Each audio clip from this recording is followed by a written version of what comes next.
Hello, everybody. It's the day of the great, the Armageddon and the destruction of the world, and you can see that there's nuclear radiation coming up from behind me, and I'm starting to disintegrate, slowly. It's starting in my jaws here, which is cool. I think hopefully it'll leave the mustache for last. So those that remember me in the next millennia, the people who survive, they'll remember me based on just the mustache alone. They'll see the mustache and they'll say, "Hey, that was Steve Keeter. Remember that guy? He was freaking nuts."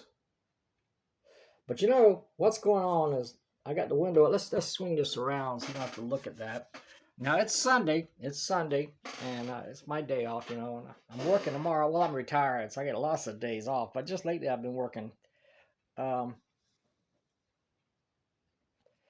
I want to make sure I got the camera in the right spot. I think the camera's up there. Yeah, the camera's up there. And I got one of these. Yeah, I do. Yeah. I'm not ashamed. I'm not ashamed. It's my day off, and it's cheap beer, and it works just fine. And of course, it inspires me to create totally inane and incomprehensible videos. And so, being inspired as I am on this particular day, I thought I'd talk about a couple things. One thing, the lights are off.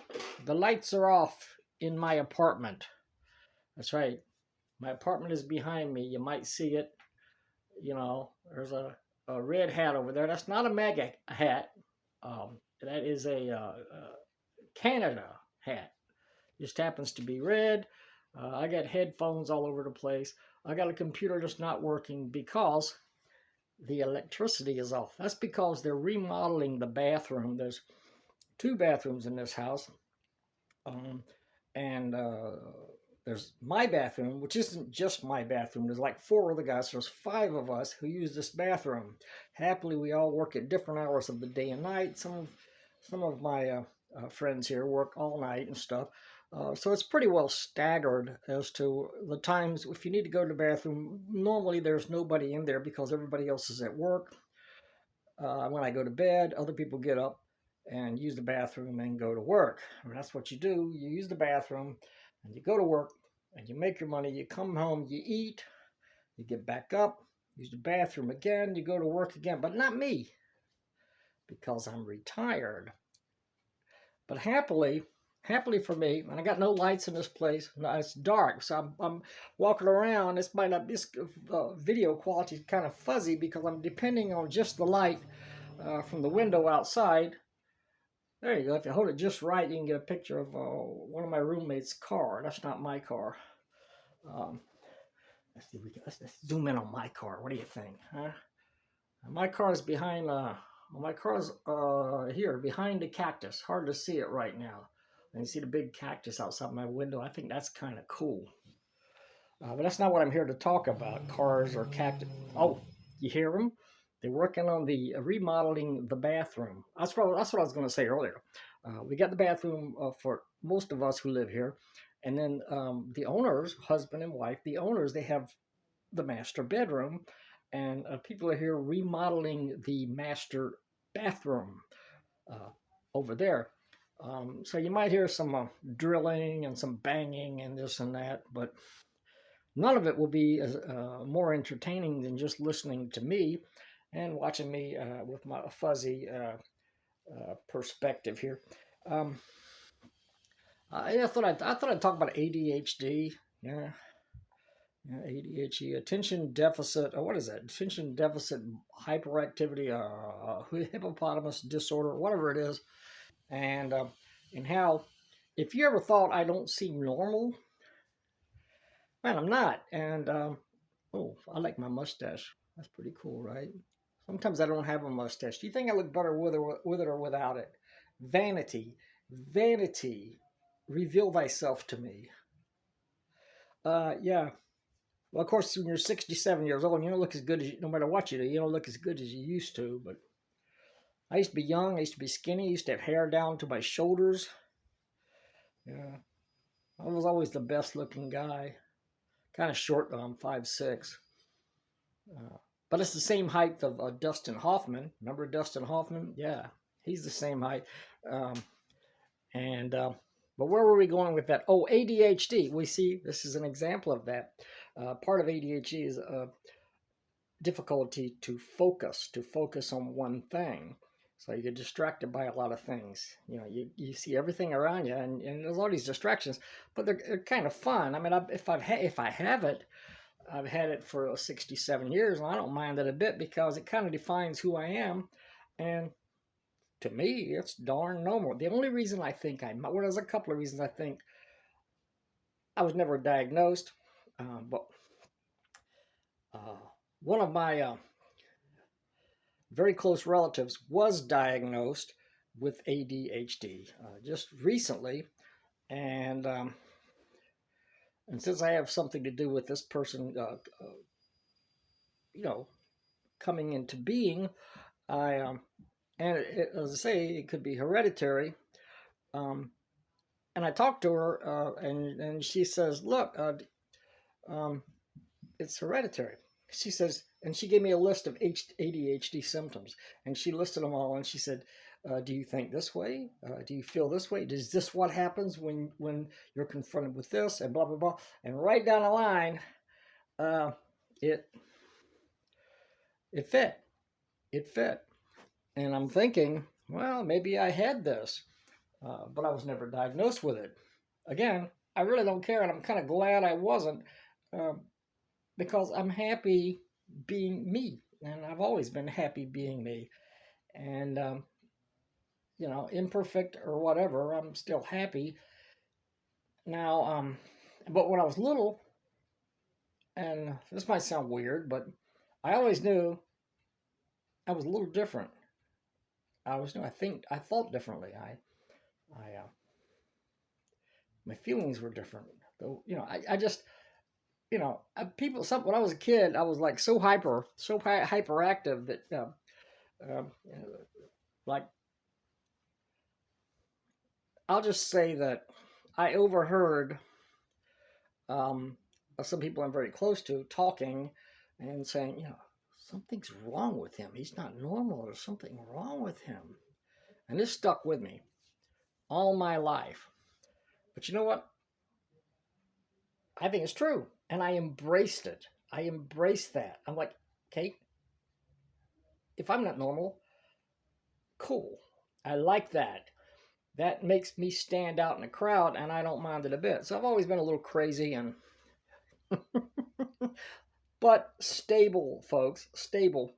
But in those days, these days, I work in a pharmacy, and I know for a fact because I see it all the time. Everybody thinks every personality quirk, everything about you, every so-called problem uh, that you think you have, everything, or somebody else thinks you have, for instance, your parents, they think, oh, something wrong with you because you just don't act normal, normal according to them. Um, you know, and I mean, I was always, you know, like I was totally into comics and stuff. I got so absorbed with it. If my brothers, you know, were giving me a hard time or whatever, I'd go hide in the closet with a flashlight and read comics. So I got picked on a bit when I was young, you know. And that's what I would do. I'd sit there in the closet and I'd read comics. And these were early Marvel and DC comics from the early 1960s. So those times sitting there in the closet with a flashlight were very important, life changing times for me. And if anybody tried to take away those things, uh, I know that some people thought I was over. You know, I should be concentrating on my schoolwork. And why did I like comic books so much? So much so that I went outside. I found all my entire comic book collection when I was like 8 years old was in the trash. Somebody threw them in the trash, and I went in the trash and I dug them back out and I hid them in the closet. And so you say, well, Steve, what happened? Well, I came out of the closet. But, you know, not the way people talk about it now. I came out of the closet as I am who I am. I like what I like. I'll act the way I act, and you're not going to change that. So don't try to change me. So, so maybe I had ADHD. I wasn't diagnosed, but these days, going back to what I alluded to earlier, I think doctors overprescribe stuff like Ritalin and Ritalin type drugs to control behavior. They overprescribe it to young people. They don't let the child grow up because they're hyperactive. They don't want to focus on one thing. They focus on lots of things, and or whatever. And they think, well, there's something wrong with this child. We've got to control it. So they prescribe these amphetamine-like drugs to children to control their lives, to change their behavior, and then they're like, okay, we're happy, right? And then they're on it for like the rest of their lives, or at least the rest of their childhood. Um, um, but the drug companies have to make their money, so they insist on it. So it may be for the rest of your life. But I was never prescribed those drugs. Thank you, God. If I have a beer on a Sunday, that's a little different. I'll take that, and I don't think that's so bad. Um, but I know that if I was born these days, that I would be on those drugs. Somebody would put me on those drugs to control my moods, to control my actions, and I think it's wrong. I think a lot of drugs are overly prescribed anyway. As I said, I work in a pharmacy. I have for about 20, almost 20 years. And I've seen a lot of stuff that's overprescribed. Let me see what's going on with this screen. That looks awfully close. Well, I guess that's weird. I'm using my tablet. I'm using my tablet because the electricity is off in the house, so I can't use the computer, but this tablet is charged up. So, and it has internet because I got it through T-Mobile. I got a deal where I have a cell phone with 5 gig, a pretty decent cell phone, and the tablet, and internet on both, and I'm paying $50 a month for it, and I think it's a fantastic deal. I'm not doing a commercial for T-Mobile or anybody else. Normally they charge more than that, but it seems that I befriended one of the people who worked there, and they went through some hoops and stuff, and worked out a great plan for me. Thank you, if you're watching. Thank you. Yeah. So that was me. None of us is normal. I had a friend, my best friend of all time. My best friend of all time. He didn't have ADHD. His name was John, and yeah, and we sort of grew up together. I met him in what was it? The 6th grade. Yeah, the 6th grade. He and his family showed up in North Carolina, in the little town where I worked at, and right away we became great friends, close friends. John was extremely intelligent, much more intelligent than me. He had problems, emotional problems. Well, he had emotional problems and stuff, and he was placed on various substances and stuff. And then I remember, well, of course, later I didn't realize it when we were in high school. We had a lot of sleepovers where we all, like a bunch of us guys, would go and we'd all sleep in. They'd open up the couch at his parents' house at his home. They would open up the couch, open it up, pull it out, and have this big bed. So a bunch of us guys could all sleep together on there, and we'd stay up all night talking and laughing and everything. Eventually, everybody fell asleep on this big sofa bed, and but John and I made videos together. We had fun. He was very creative. He liked the same kind of music I did. He liked Pink Floyd. He liked the Beatles. And we had a lot in common. We also argued a lot. Both of us had strong and distinct personalities, so we would often fight. And but we'd always, we'd get pissed off. We wouldn't talk to each other for a little while, and then we'd get back together and be friends again because it was just so natural for us to be friends that we came together. And I was never gay, but he was, and nobody knew it. He said years later that it was difficult when all us guys got together on that big sofa bed and slept, and he said it was a little difficult for him, but you know, everybody liked John, and uh, he was like probably one of the top two in smart, really smart people in my class, which was like college prep and all that. The smart kids. I was in the smart kids class. Me with my apparent ADHD and everything, so I got distracted, but he didn't, and he focused on his schoolwork.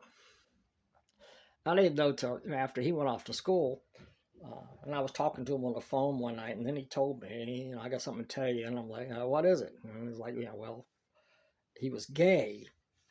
Oh, shock, horror, shock and all. Well, I mean, at that time, we're talking about, goodness, we graduated in 1974. So at that time, it was a little bit more of a dramatic revelation when you said that. People are already starting to come out in the entertainment industry and elsewhere that they were gay. But but the thing was, I knew that John was very sensitive, and I was very sensitive too. There was a lot of stuff we had in common, and we talked a lot. But he called me one night, and then we were talking, and then he was off to college. I was off at a different college. I went to East Carolina University. He was at UNC, the University of North Carolina, in Raleigh, and it was like I said, I always kind of knew. I just always kind of knew. I mean, I don't know. It was there, and I didn't, I didn't accept it or unaccept it. It just seems like I kind of knew, but I did accept that this is my friend, and he is who he is, and I loved him for who he was. He truly was my best friend. I still have a lot of old 8mm movies stuff that we did together, we recorded together, and he was just a great guy. He passed away a few years ago. Um, he called me some nights because he had these emotional issues, and they had him on medicines. He was on strong medicines to control this. I don't know if he got off the medicines or they weren't working well, but I mean, remember he called me one particular night, and I was young, I was young, much younger, so I was like in a happy party mood, and maybe I was in my late 20s, but he called me and he's crying and he's talking to me and he's crying over the phone, and I was like, and he couldn't even talk. He had these sad feelings, these depressed feelings, and I didn't know how to deal with it. And I said, it's going to be okay. It's going to be okay. But then finally I just said, look, I'm not a doctor. I'm your friend, but I'm not a doctor. You need to get some help. You need to talk to someone who can deal with this sort of thing. And I don't know. Maybe that was the wrong thing to say, but he did he was going to see doctors, and he did eventually get much better. He did eventually get better. Um, the last time I saw my friend John he was living up in the mountains in North Carolina, and I went to see him with my wife at the time and my children. We all went up there. We stayed in a cabin on the top of a hill, and he was in a mobile home down at the bottom of the hill, and we had a good time. I have much video of that. We were in the mountains and we saw waterfalls, and we climbed trails up steep paths up to the top of the mountain, and then John drove us using I think it was his parents' car, but he drove us way up uh, to the top of this mountain. Really cool. And we're looking down, and I'm afraid to go to the edge of it because I'm got fear of heights. I mean, when you're that high, it was crazy because you're driving up these roads to the mountain, and like 3 feet over is a straight down incline, and there's no fence, there's no gate. I mean, you're just driving up, and you don't want to look down because they'll scare the heck out of you. But John was used to it. That was in the Smoky Mountains in North Carolina. And that was great. And then whenever I, like, if years later, whenever I needed I need someone to talk to. And I would just call John on my cell phone, and I'd be walking along or riding my bike like I usually do. And he was always there. And sometimes he would laugh because I'd say things, and I was in a zany mood, and he would laugh, just raucously, like, because I don't know. I think I cheered him up a lot. John was overweight. He had other issues. He had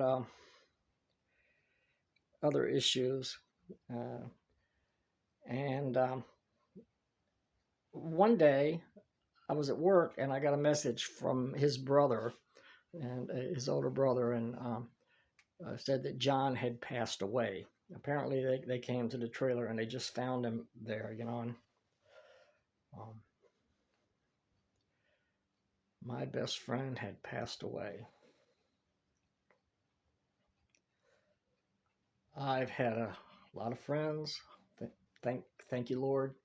I'm thankful for all the friends I have had. I